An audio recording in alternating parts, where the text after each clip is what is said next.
तो बच्चों, last lecture में हमने फ्रिक्शन के बारे में पूरा कंप्लीटली डिस्कशन कर लिया। आपका भी फ्रिक्शन बिल्कुल पक्का है मेरे हिसाब से, और आपके हिसाब से भी होना ही चाहिए। बिल्कुल सरल था, एक ही इक्वेशन पे पूरा फ्रिक्शन टिका हुआ है, एक ही इक्वेशन पे। कौन सा इक्वेशन था याद करो, F is equals to mu n F is equals to mu n. What is mu? Coefficient of friction, friction का कोएफिशिएंट होता है वो। n क्या है? Normal reaction from the surface,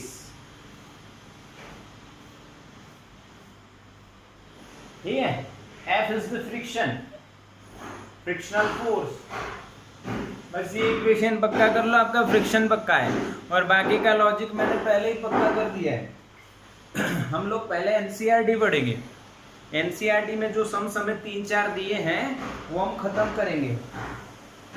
उसके बाद हम लोग आगे चलेंगे एलेंस मॉड्यूल में। एलेंस मॉड्यूल में चलेंगे, ठीक है। तो एनसीईआरटी को हम लोग स्टार्ट करते हैं बच्चों, और जो उसमें एग्जाम्पल आपको दिया है पहला वो देखिए।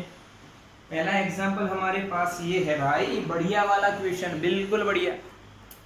5.7 डिटरमाइन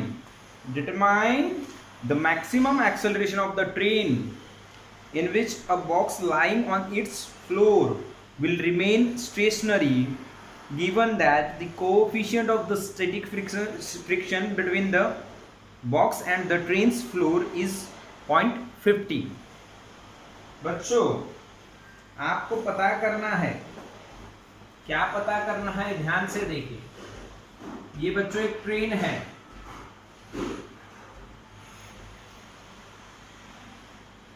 ठीक है, मान लेना है ट्रेन है ये। उसके सरफेस पे एक बॉक्स पड़ा हुआ है, उसका मास मैं m मान लेता हूं। अब ये ट्रेन एक्सेलरेट कर रही है, मान लो इस डायरेक्शन में इसका एक्सेलरेशन a है, तो इस m ब्लॉक पे क्या लगना चाहिए? झटका। उन्होंने हमें पूछा है कि इसका मैक्सिमम एक्सेलरेशन कितना हो सकता है कि जिससे स्लाइड ना हो, स्टेशनरी रहे। तो अगर इसका एक्सेलरेशन a है तो इस पे झटका लगेगा ma। उस झटके का अपोज कौन करेगा? फ्रिक्शन। यहां पे क्या लगेगा? नीचे mg, उसका नॉर्मल रिएक्शन।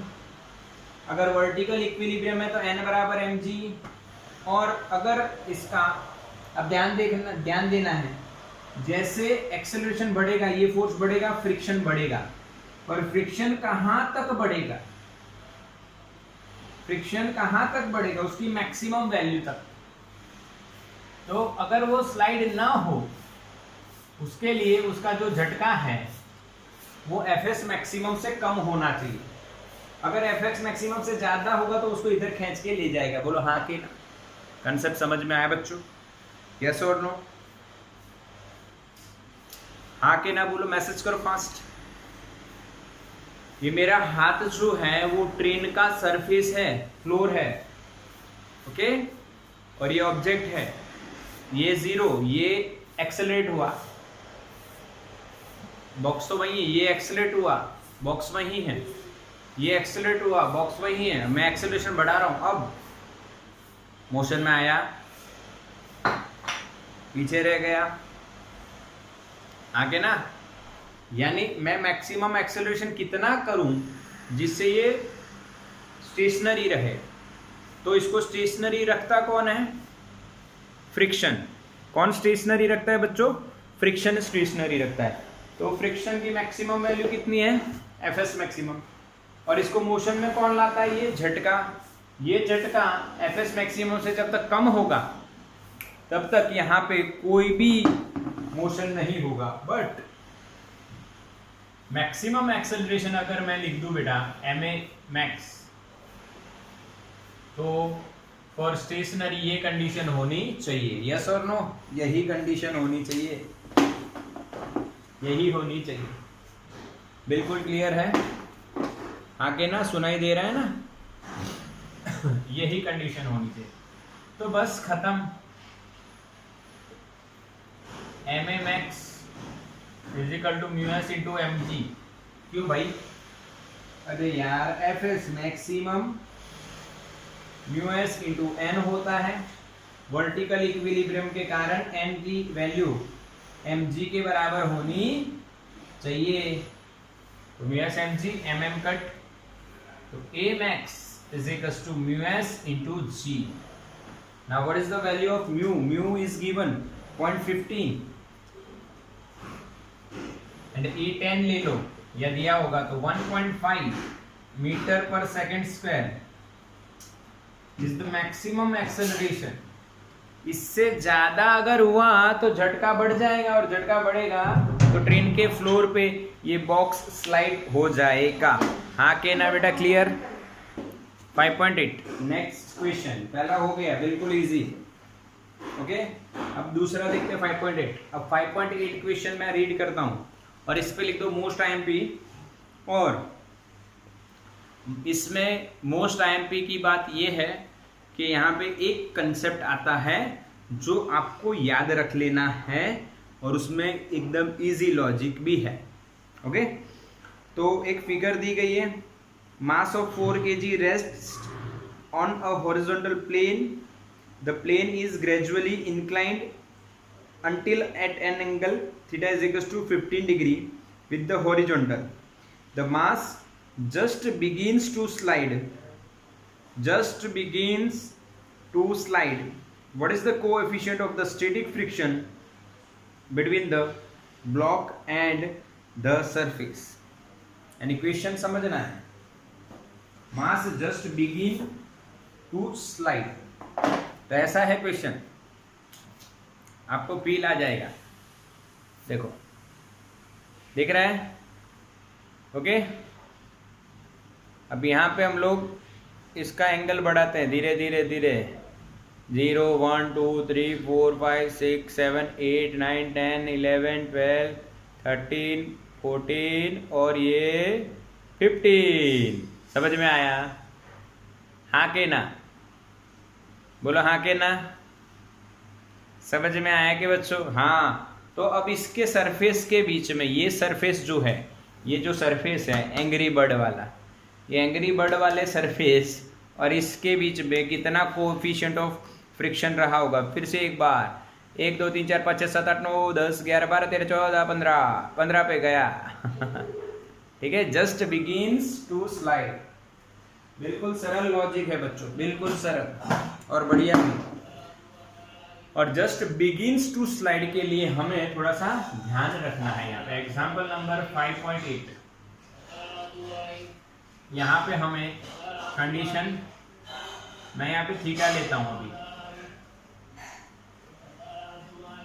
यहाँ पे एक एम मास का ब्लॉक रखा हुआ है।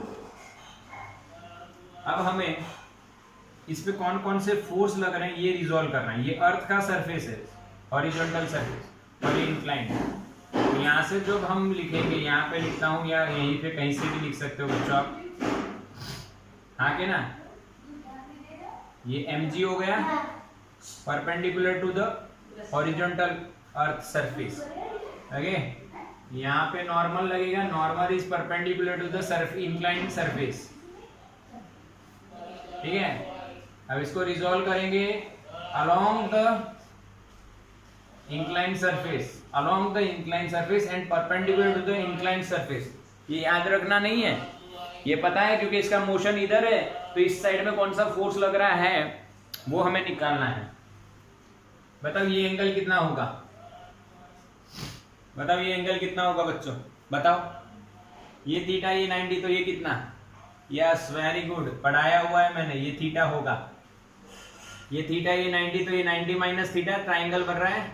ये 90 माइनस थीटा और ये 90 होगा क्योंकि ये नॉर्मल है, तो ये 90 होगा सरफेस के साथ। ये 90 माइनस थीटा, तो ये थीटा ही होगा। अब mg को रिजोल्व करते हैं, तो इसको mg cos थीटा हम बोलेंगे, और इधर जो लगेगा उसको हम mg sin थीटा बोलेंगे।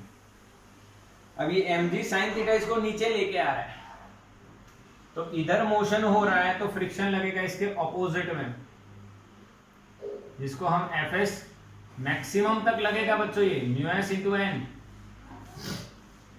अभी सिर्फ आप Fs बताओ। अब जस्ट बिगिंस टू स्लाइड, यानी ये दोनों सेम हो जाएंगे, ये दोनों सेम होने चाहिए। जब तक स्लाइड नहीं होता है इसका मतलब Fs मैक्सिमम से mg sin थीटा कम है, क्योंकि mg sin थीटा इसको नीचे लेके जाएगा। Fs मैक्सिमम से mg sin थीटा कम है, तो इसीलिए जब ये दोनों सेम हो जाएंगे, क्योंकि sin थीटा में अगर थीटा बढ़ता है तो sin थीटा बढ़ता है, तो जैसे थीटा बढ़ेगा sin थीटा की वैल्यू बढ़ेगी, ये फोर्स बढ़ेगा और एक ऐसे एंगल पे पहुंच जाएगा जब ये फोर्स Fs मैक्सिमम से बढ़ जाएगा तो ये स्लाइड होना स्टार्ट हो जाएगा। क्लियर? और उन्होंने क्या पूछा हमें पता है, उन्होंने हमें ऐसा पूछा है बच्चों कि जस्ट बिगिंस टू स्लाइड। तो अब थोड़ा सा लॉजिकल बात करते हैं, ध्यान से देखो। For vertical equilibrium,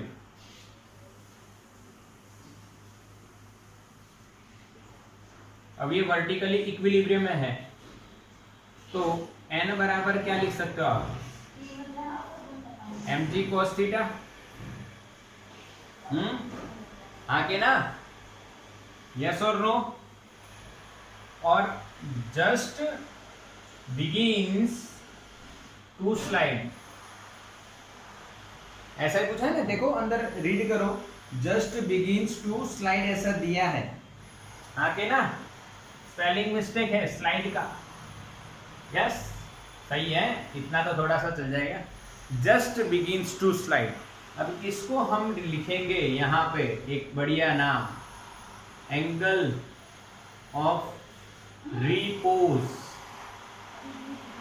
angle of repose. इसीलिए ये इंपॉर्टेंट थियरी है, एक कॉमन कंसेप्ट है, जस्ट बिगिंस टू स्लाइड। तो जब ऐसा हो तो Fs मैक्सिमम की वैल्यू वो mg sin थीटा के बराबर होनी चाहिए। अब Fx मैक्सिमम कितना, यहाँ पे निकाल लेते हैं। Fs maximum is equal to μs into n, μs n की वैल्यू क्या आई, mg cos थीटा, ये उधर रखेंगे तो mg sin थीटा बराबर mg μs into mg cos theta.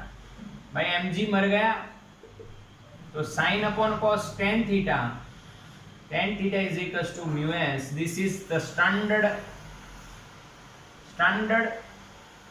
Equation. tan theta is equals to μs when body or any object just begins to slide on any inclined surface. You have to write this equation. Tan theta is always equals to μs. Okay, μs यहाँ पे वही पूछा है। अब ये जो example है, उस एग्जाम्पल में हमें ये थ्योरी दी है पूरी कि भाई लिखा हुआ है कि जस्ट बिगिंस टू स्लाइड, तो मैंने आपको प्रूव करके बताइए कैसे आता है। अब आपका सॉल्यूशन कैसे आएगा वो देखो। उन्होंने आपको थीटा दे दिया 15 डिग्री, 15 डिग्री पे जस्ट बिगिंस टू स्लाइड, तो म्यू पूछा है, तो सॉल्यूशन आपका रहेगा म्यू बराबर 10/15, आंसर इज 0.27। ये नेचुरल टेंजेंट से आ जाएगा। आपको नेचुरल टेंजेंट सिखाना है, हम लोग जल्दी ही मिलने वाले हैं, आपको पता है थोड़े दिन में हम मिलने वाले हैं, तब हम ये सिखा देंगे आपको। पर इस थियरी को, इस इक्वेशन को आपको याद कैसे रखना है, angle of repose tan theta is equal to mu S. Okay done ना? तो स्क्रीनशॉट लो फटाफट, चलो हो गया, हो गया डन। स्क्रीनशॉट फटाफट बच्चों, जल्दी करो। ओके अब देखो नेक्स्ट सम की बात कर लेते हैं। बढ़िया सम, अब कुछ अलग पूछ लिया। एनसीईआरटी वेरिएबल क्वेश्चंस दे देते हैं और जो अच्छे अच्छे लॉजिक के साथ भी होते हैं। चलो अगेन एक बढ़िया सा क्वेश्चन है, और अब हमारी मेथड यूज करेंगे तो जल्दी से आंसर आ जाएगा, बट न्यूटन सेकेंड लॉ और एफबीडी तो आता ही आता है। Example number 5.9, what is the acceleration of the block and trolley system as shown in the figure. तो एक फिगर है बच्चों, उसमें एक ब्लॉक है और एक ट्रॉली है, आपको बता देते हैं।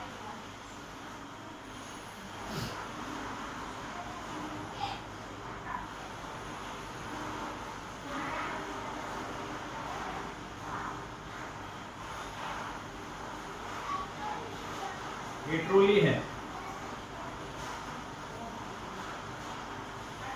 और यहाँ पे ब्लॉक है। ओके, इसका मास 3 kg है और इसका 20 kg है। Okay, if the coefficient of the kinetic friction between the trolley and the surface is 0.05, यानी आपको कोएफिशिएंट ऑफ काइनेटिक फ्रिक्शन दिया है 0.05, यानी सिस्टम चल रही है। अच्छा, व्हाट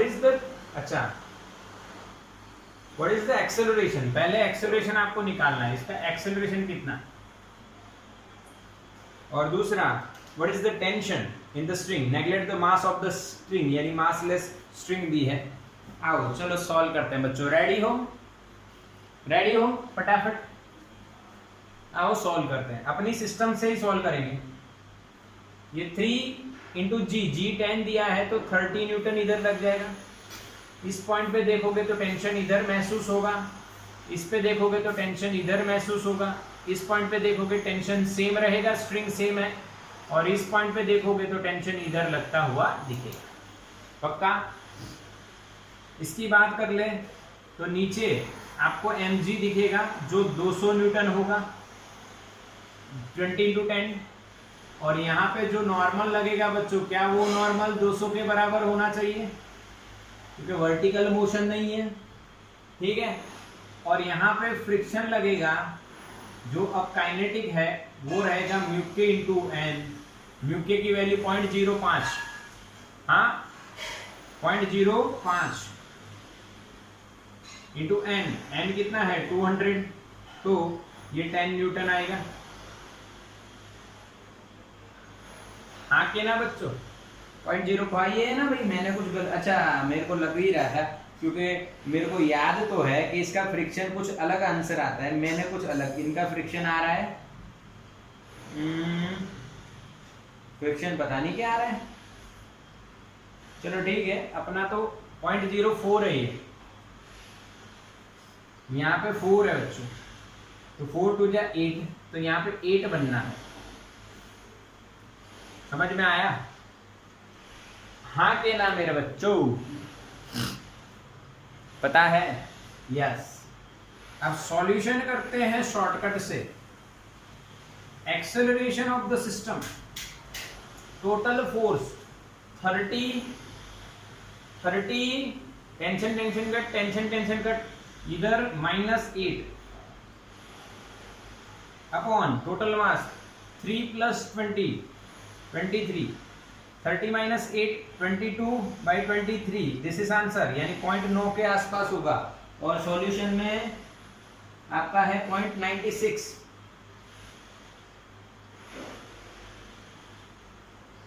समझ में आया? यस और नो? एफबीडी बताओ, सारे फोर्स बता दो, फिर अपना शॉर्टकट लगा दो।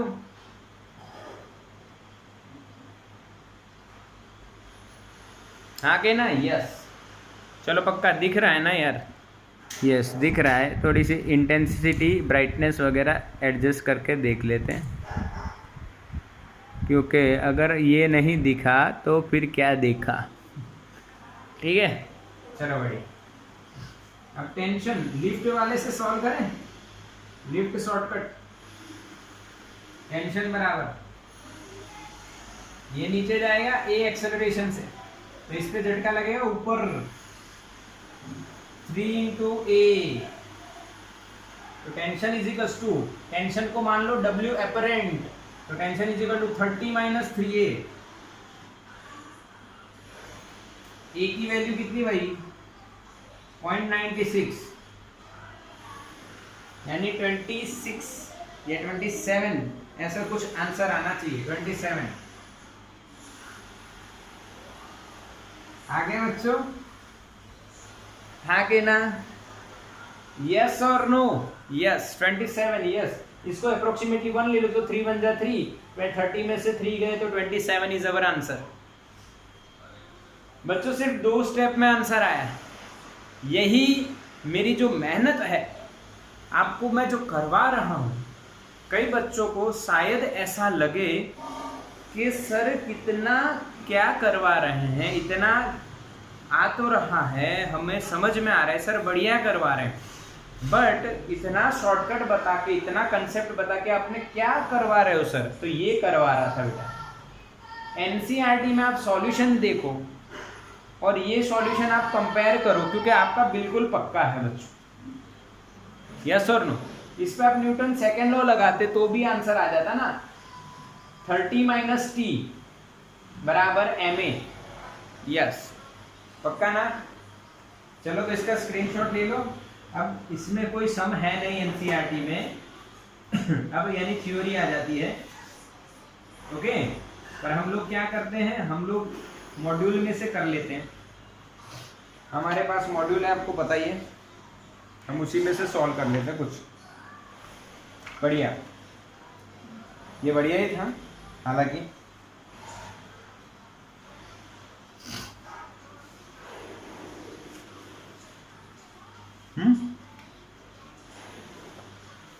चलो ये वाला बढ़िया क्वेश्चन है, कुछ नया है, तो चलो समझते हैं बच्चों। कुछ नया क्वेश्चन हमें दिख रहा है जो आपको भी समझ में आएगा। बढ़िया क्वेश्चन है और करने जैसा है। चलो तो करते हैं, आओ। तो भाई यहाँ पे जो क्वेश्चन पूछा है, एग्जाम्पल पूछा है, उसमें कहा है कि एक इंक्लाइन सरफेस है, उसका हॉरिजॉन्टल के साथ 37 डिग्री का एंगल है, ओके। उस पे 2 kg का एक ब्लॉक पड़ा हुआ है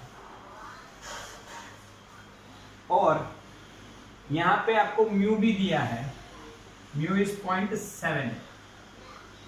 तो ब्लॉक पे कितना फ्रिक्शन लग रहा है पहले ये निकालिए, और जो इंक्लाइंड सरफेस है वो ब्लॉक पे कितना फोर्स लगा रहा है ये भी निकालिए। ये बहुत इंपॉर्टेंट है, इसको आईएमपी कर दीजिए,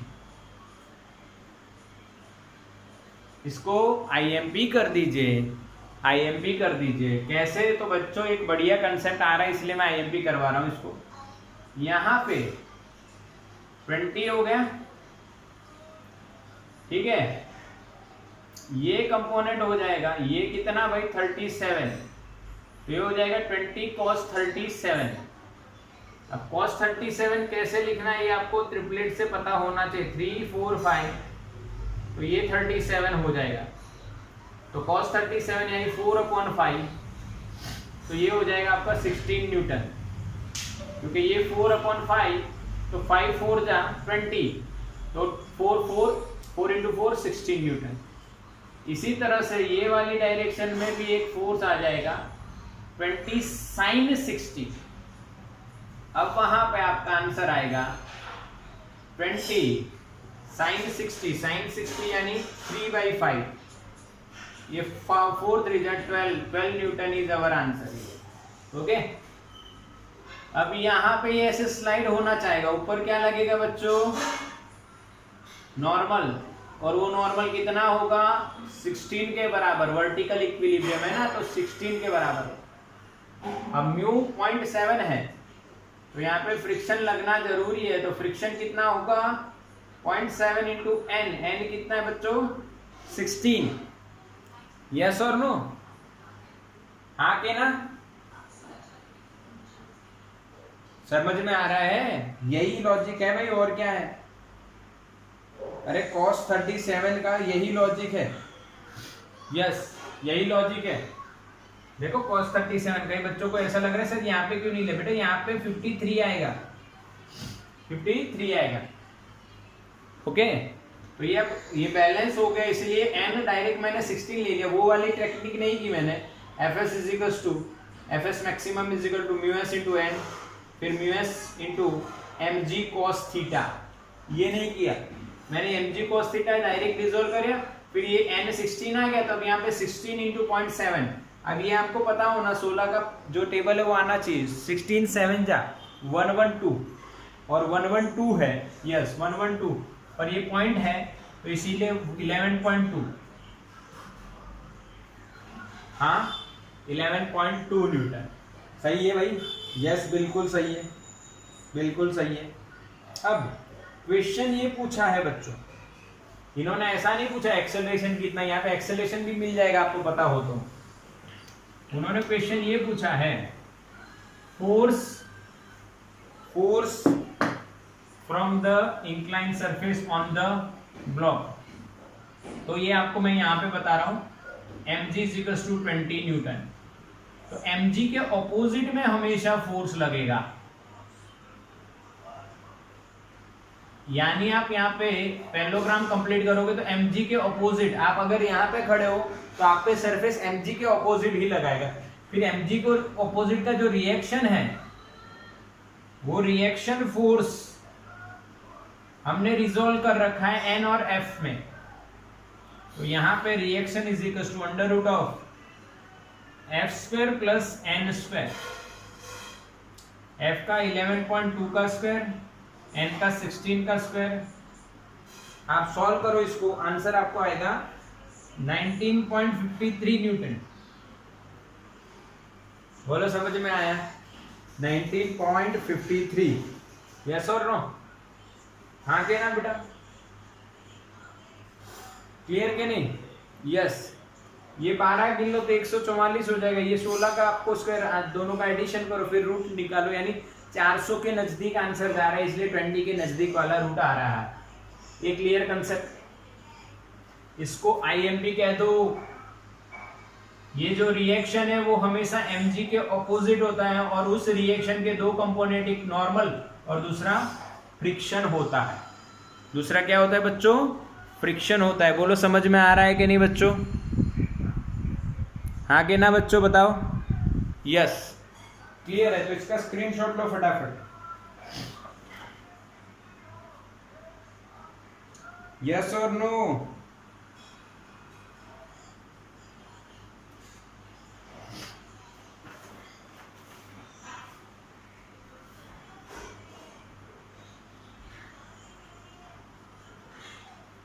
ठीक है, चलो।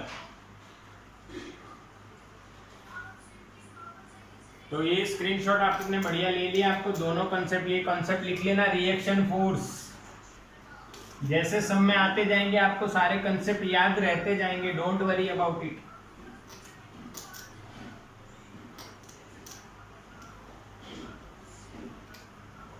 चलो, तो ये हमारी एनसीईआरटी की बात हो गई, बढ़िया हो गई।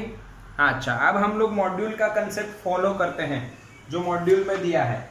तो उन्होंने ये पहला दिया है एंगल ऑफ रिपोज, जो हमने अभी अभी देख लिया।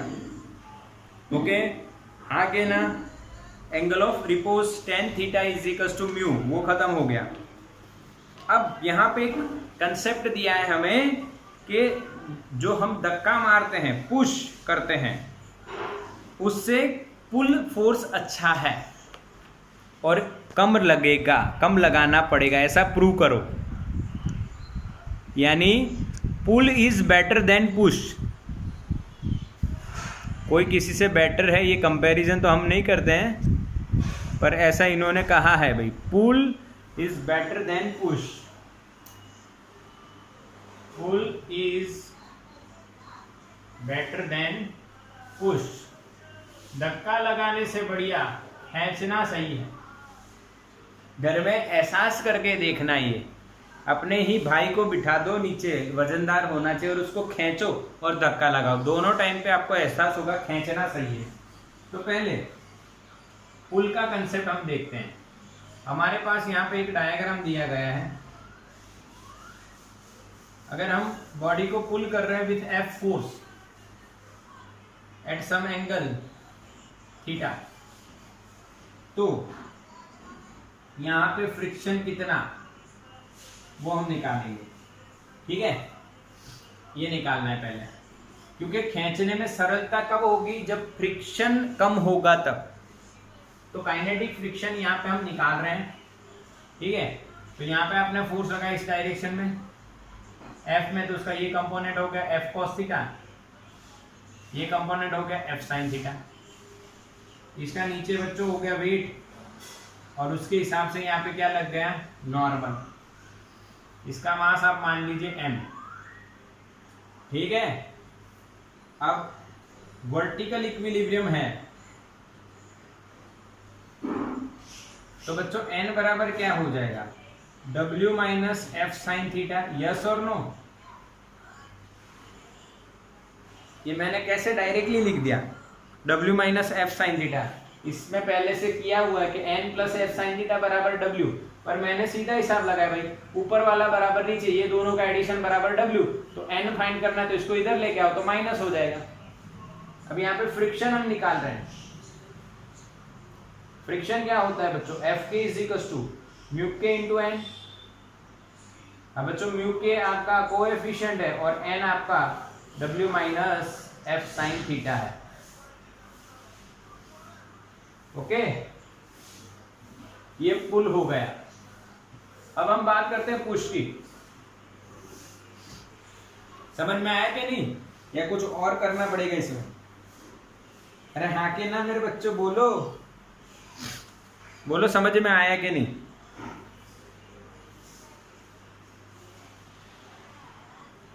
यस। अब हम इसको पुश कर देते हैं, m मास है, अब हम उतने ही एंगल पे पुश कर रहे हैं F फोर्स से ही, ठीक है, हाँ के ना। अब इन्होंने जो बात बताई है उस हिसाब से अगर आप देखो तो ये आगे जाएगा और यहाँ पे एंगल थीटा बनता है, ऐसे उन्होंने बोला है। अगर यहाँ पे एंगल थीटा बनता है तो बच्चों हॉरिजॉन्टल के साथ ये एंगल थीटा, यानी ये केस को हम सोचते ही नहीं है। मैं आपको एक यही बात बताता हूँ, यहाँ पे हॉरिजॉन्टल के साथ थीटा एंगल पे फोर्स पुल वाला लगाया, तो यहाँ पे हॉरिजॉन्टल के साथ थीटा एंगल पर पुश गया है भाई, वही लगाएंगे हम लोग। अब यहाँ पे इसके दो कंपोनेंट, ये वाला हो जाएगा एफ कॉस थीटा और ये वाला हो जाएगा एफ साइन थीटा। यहाँ पे हो जाएगा वेट mg और यहाँ पे उसके हिसाब से नॉर्मल रिएक्शन।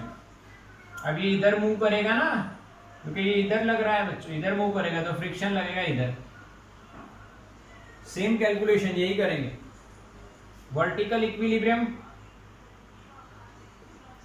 तो अब देखो n बराबर w plus F sine theta होता है,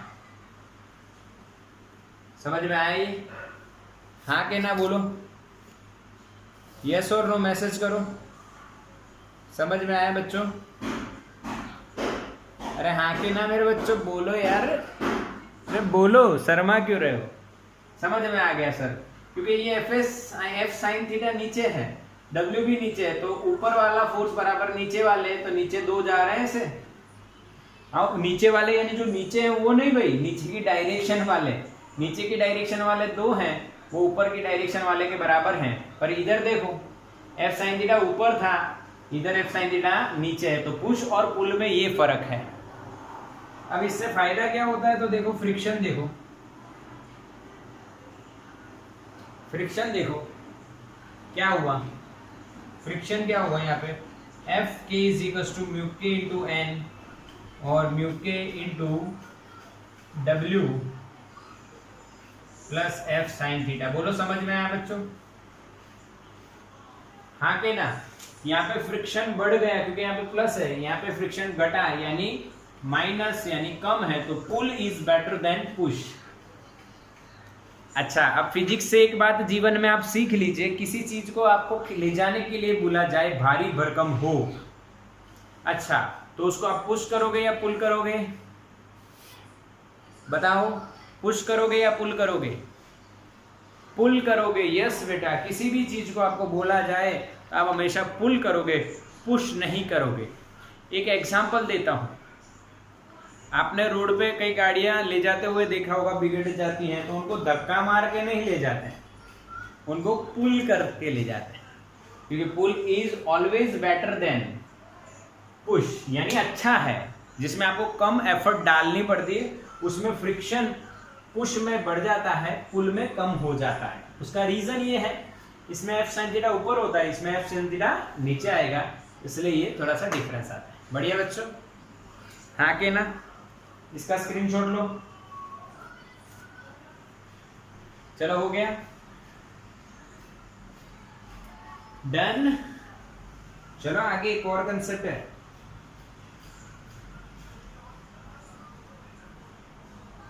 हो गया? यस।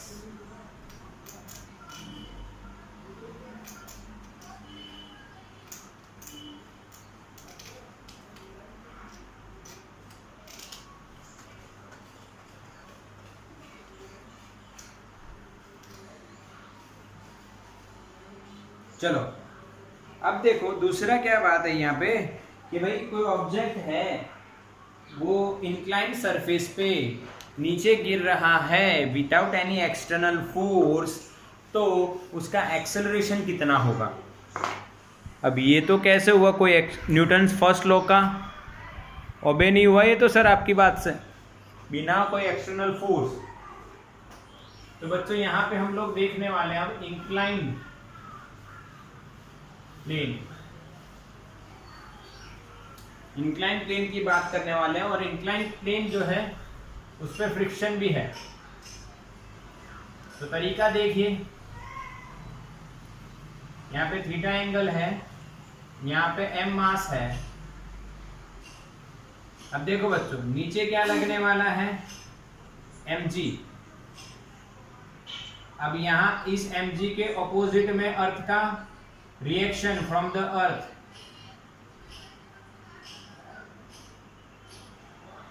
ठीक है? ओके, यहां पे आप इसको रिजॉल्व करो, perpendicular to the incline surface and horizontal to the incline surface. आप रिजॉल्व करना चाहो तो ये थीटा, तो यहाँ पे आपको mg cos थीटा मिलेगा, यहाँ पे आपको mg sin थीटा मिलेगा। इधर आप नॉर्मल बोलोगे और इधर आपको फ्रिक्शन मिलेगा, ठीक है? ये रिजोल्यूशन हो गया, पक्का बच्चों? यस और नो? ये इंक्लाइन सरफेस की बात हो गई। हमने एक सम देख लिया, पर पहले हमें ये देखना था, बट बीच में वो एक मैसेज आया कि सम करवाओ, तो मैंने सम करवा दिया, ठीक है? पर आपको समझ में आ गया वो सम भी, अब ये भी। अब यहाँ पे क्या क्या बातें रिजोल्व होंगी वो देखो। तो पहला केस मैं लिखता हूं, if mg sin theta is equals to fs maximum, then acceleration of this block is 0। सही है? बढ़िया बढ़िया, समझ में आया? यस और नो? क्लियर है ना? नो? अच्छा दिख नहीं रहा है, सॉरी सॉरी सॉरी, अब दिख रहा है? यस दिख रहा है ना? No video? अरे वीडियो आ तो रही है यार, दिख रहा है? देखो रुको एक मिनट, वीडियो पॉज कर दे। अच्छा वीडियो नहीं दिख रहा था, अच्छा रिपीट करो, मैंने कहा ना मैं रिपीट नहीं करूँगा। हाँ रिपीट पे रिपीट नहीं होगा भाई, यहाँ पे मैं कोई रणबीर कपूर नहीं हूँ, सॉरी रणबीर सिंह नहीं हूँ। हाँ रिपीट पे रिपीट, बिंगो मैड एंगल्स। चलो ठीक, सर समझाएंगे, रिपीट नहीं करेंगे। यस यस, मैं समझा दूंगा, मैं आपको बाटली में उतार दूंगा मैं आपको बाटली में उतार दूंगा, दिस इज बाटली, उसको मैं खोलूंगा, आपको उतार दूंगा। चलो ठीक, चलो ठीक, बाटली में उतरना ही है बच्चों, जो बाटली में उतरेगा वही सक्सेसफुल होने वाला है। चलो बाटली में उतारते हैं, आप आओ समझो।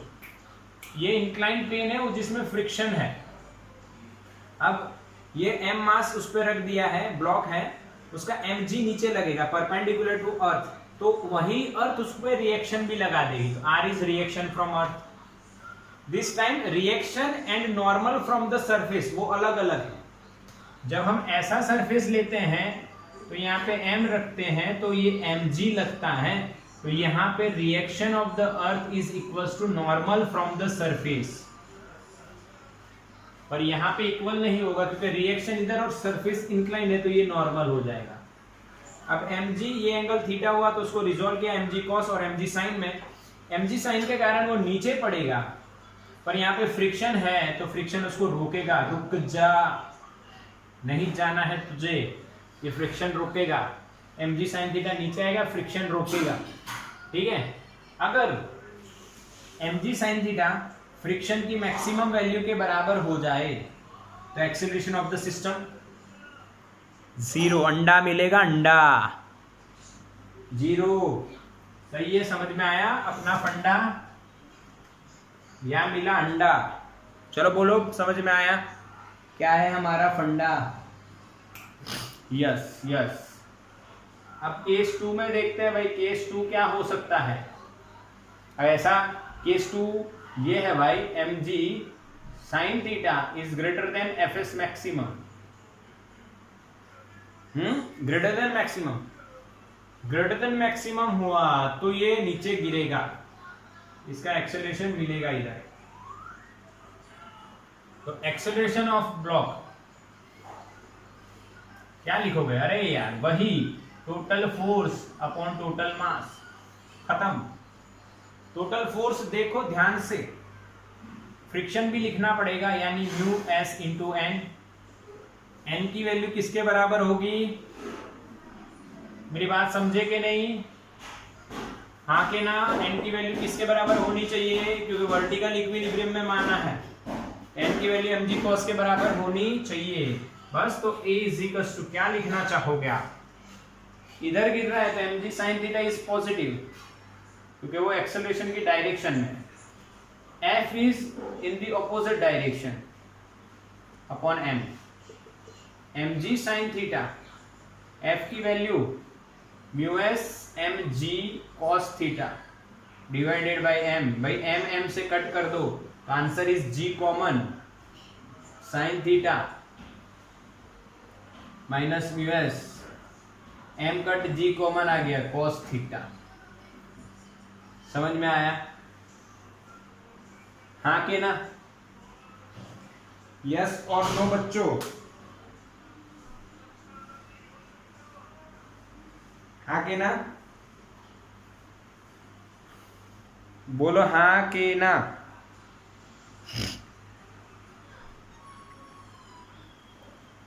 क्लियर के नहीं, मैसेज करो समझ में आया कि नहीं ये वाला। यस बिल्कुल समझ में आया।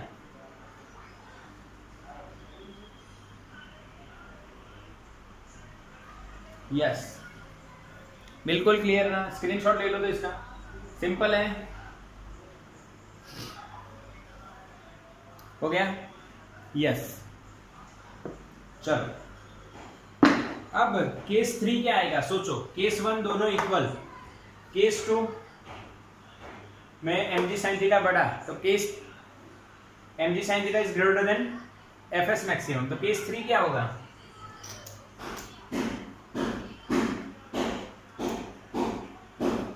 केस 3 क्या होगा। ओह मेरे को पता ही था, मेरे को पता ही था कुछ लोग ऐसा ही बोलेंगे sir friction is greater than मेरे को पता ही था, मेरे को 101% ऐसा पता था कि कई लोग ऐसे ही बोलेंगे सर यहाँ पे उल्टा रिलेशन। अरे भाई फ्रिक्शन की वैल्यू mg sin थीटा से कभी बड़ी नहीं होगी, क्योंकि वो जब इक्वल हो जाएंगे तब स्टॉप हो जाएंगे ना। अगर फ्रिक्शन बड़ा हो तो फ्रिक्शन खींच के ले जाए वापस, ऐसा नहीं। हाँ पर केस 3 बहुत बढ़िया है, केस 3 बहुत बढ़िया है। इफ वी थ्रो, थ्रो का मतलब यानी धक्का दे, थ्रो यानी फेंक के, पर फेंकना यानी। तो बच्चों केस 3 क्या है, if we push the object, if we push the object on inclined surface,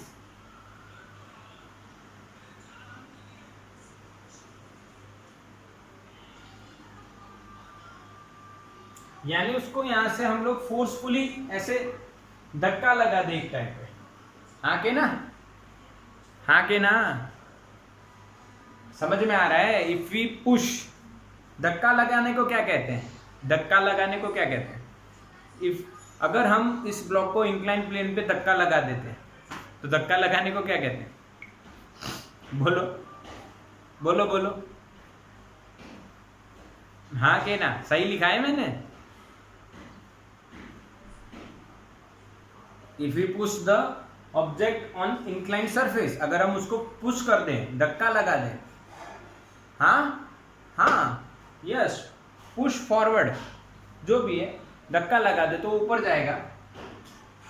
अब ध्यान से देखिए बच्चों, ध्यान से देखिए, ये पूरा सिनारियो चेंज हो जाएगा। क्यों? ये जो फ्रिक्शन है ना, ये जो फ्रिक्शन है ना, अब ये इधर आ जाएगा। हाँ के ना, क्योंकि ये इस साइड में जा रहा है, मोशन इस साइड में है। हाँ के ना मेरे बच्चों, यस और नो? इसकी वेलोसिटी इधर है, समझ में आया? यस। बट यहां पे आप अब फाइंड करोगे रिटार्डेशन। क्या लिख दिया मैंने पहले ही? Retardation. Total force mg sin theta plus f upon m। इसमें और कोई फोर्स नहीं लग रहा है, हमने धक्का दिया इसलिए वो ऊपर जा रहा है, हमने धक्का देके फोर्स हटा दिया है, अब वो ऊपर जा रहा है तो उसकी वेलोसिटी डिक्रीज हो रही है क्योंकि उस पर रिटार्डेशन लगेगा। रिटार्डेशन, उसकी डायरेक्शन इधर होगी, तो mg sin theta plus f is positive क्योंकि रिटार्डेशन लिख रहे हैं हम लोग। यस और नो बच्चों? अरे फील हो रहा है कि नहीं? अरे फील हो रहा है कि नहीं? Yes upon m। अब f की वैल्यू रखो, वही अपनी जो अभी पुराने वाली थी वही होगी, mu S M G cos theta. ये रट्टा लग जाए कोई बुराई नहीं है, एम एम कट हो जाएगा, जी कॉमन आ जाएगा, sine theta plus cos theta. यहाँ पे म्यू एस या के जो भी हो, जो दिया हो वो लिख देना, काइनेटिक या जो यहाँ पे हमारे पास काइनेटिक है, दोनों में काइनेटिक है बच्चों, मॉड्यूल में दोनों में काइनेटिक है क्योंकि मोशन में है इसलिए। हाँ मोशन में है इसलिए। ठीक है भाई बच्चों, समझ में आया कि नहीं आया पहले ये बताओ? फील हुआ? हाँ, यहाँ पे ये केस आपका थोड़ा सा इंपॉर्टेंट हो जाता है तो इसका स्क्रीनशॉट ले लीजिए और यही आपकी नोटबुक में जो स्क्रीनशॉट आपने ली है वो बिल्कुल बराबर से लिखिए। ठीक है।